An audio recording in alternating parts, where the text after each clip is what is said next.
Hey everyone, coinmetallurgist here. Hope you're all having a good day. Um, Someone asked me to share with you how I put new coins into my binders, so how I add them to my collection. And generally speaking, this is a very annoying or cumbersome process because I really want all of the coins to be alphabetical by country, and then within each country, I want the coins to be sorted by their catalog number. And so the really difficult part is when I have a new coin.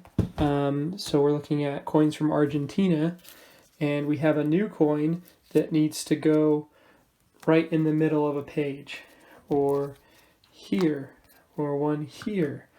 And I have to move every single coin to be able to add those three coins to the page. And so there's a couple different ways that in the past I've tried to deal with this. Originally, if you look back at older videos, the way I had my binder set up is I left two blank spaces between each country.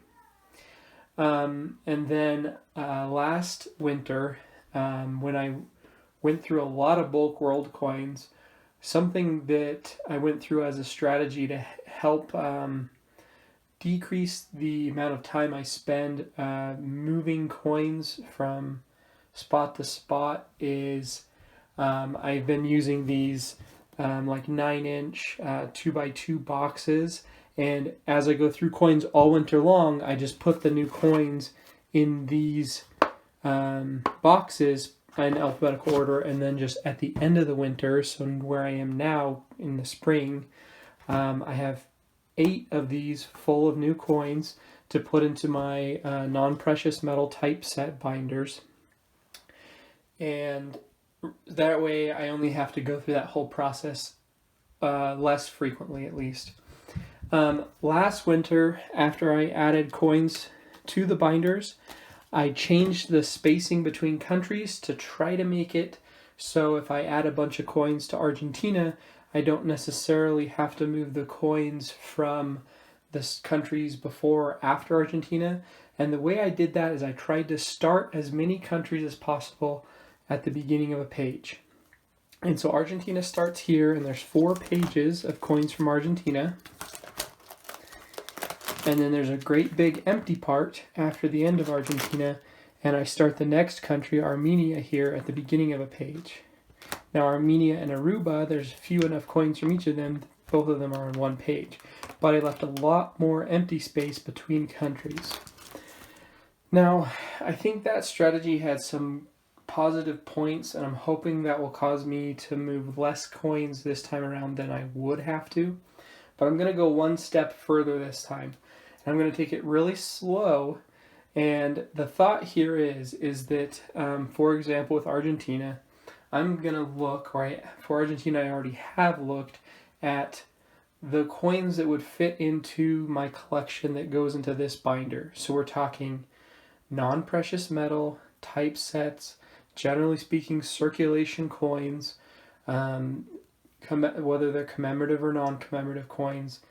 And so there's a very limited number of historic coins. You go back far enough and they didn't make coins out of non-precious metals. They only made silver and gold coins. And or even like really far back in Argentina when you're talking colonial coins, those ones I'm not expecting to get, so I'm not necessarily accounting for those. And so the thought here is I have a good percentage of the total coins.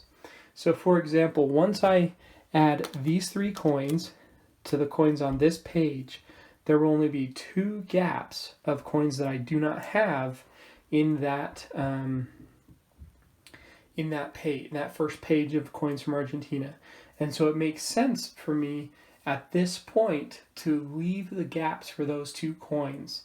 And I can therefore ensure that I will never have to move the coins on the rest of that page again, because there won't be other coins that fit in the middle of it. Now, there are a few circumstances that could cause that to not be true. If I were to get some type of non-circulating coin from the country that I wouldn't be expecting to get, but I didn't account for it in my spacing. So some countries, if I'm far enough along on the process, this will work out for them. Other ones, it probably won't make sense. If there's so Argentina, where there's 4 pages now, I think it would make it 6 pages total, and the first page would have 2 gaps. The second page would have no gaps, and then the third and fourth and fifth and sixth pages would have about 50% filled and 50% gap. So I'm still not 100% sure on the last 4 pages if I do it that way, or if I leave it to where I know I'm going to have to move them again in the future when I fill some of those gaps. But I'm going to go really slow as I go through country by country this time, and I'm going to evaluate each country individually on how should I organize it to minimize the movement I'll have to do in the future. Now, there's 2 reasons why I want to minimize the movement. One, it's very time consuming to pull every coin in the page out and move them all up or down one spot. The other thing is that every time I pull coins out, I run the risk of tearing the plastic where it is heat sealed, and essentially ruining the pages over time. And there's a lot of them that are torn a little bit at this point because of how many times I've used the pages over and over and moved coins slightly. So I want to avoid that as much as possible. So if I can lock coins into a page and leave them there, I think that's a valid thing to do. But I just wanted to give you guys some insight into my thoughts and my process and my ideas with storing coins in binders, and the agonizing process of adding new coins to the collection, and some ideas of maybe trying to limit the issues associated with that. I hope that some of the information in this video will be useful for you all in your collection and your collecting venues. If you all have other ideas that you think may be beneficial for me or for others that are watching this video, please make comments below, share the information you have. And if you enjoyed this video, please like it. And subscribe to my channel if you'd like to see more videos about world coins like this one. And as always, have an excellent day. See you all next time.